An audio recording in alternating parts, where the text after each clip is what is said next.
Paano mag-delete ng Facebook account 2026? Let's go! Unang gagawin ay buksan ang Facebook account.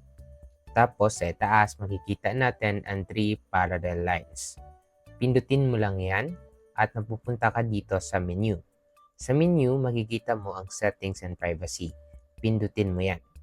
Then this option will appear. Hanapin mo lang ang word na settings tulad nito. Then pindutin mo. At napupunta ka sa settings and privacy.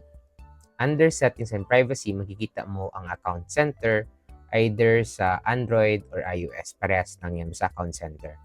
Pindutin mo lang yan at napupunta ka sa account center. Sa ibaba ng account center, hanapin mo ang manage account. Once nahanap mo na, pindutin mo lang at napupunta ka dito sa manage account. Dito sa manage account, piliin mo lang account na gusto mo i-delete. Once nakapili ka na katulad nito, pindutin mo ang manage button sa taas nito. Tapos pindutin mo ang deactivation or deletion button. At pupunta ka dito. Ang gagawin mo lang dito ay pindutin ang delete account sa option. Tulad ng ginawa ko. Then the next step is to click continue. Tapos pupunta ka dito wherein ipapakita sa iyo ni Facebook kung ano ang mga page na mabubura as you finally decided to delete your Facebook account permanently. Once decided ka na talaga and okay lang sa'yo mag-delete ang mga Facebook page na yan, click continue.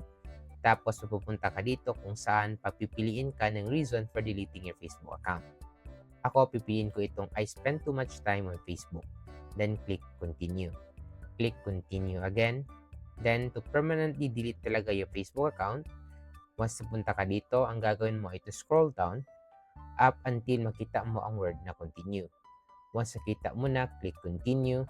Then ipapa-enter sa'yo ang password ng Facebook mo to confirm na ikaw talaga ang owner at mag-delete ng account. Once na-enter mo na yung password mo, click continue.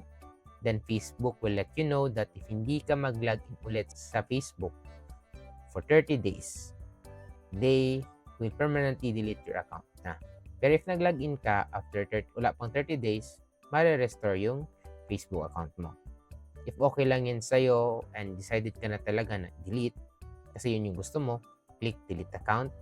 Then mapupunta ka dito and you will receive notification kagaya nito kung saan sinasabi na nakaschedule na ang permanently deletion of your Facebook after 30 days if hindi ka mag-re-login.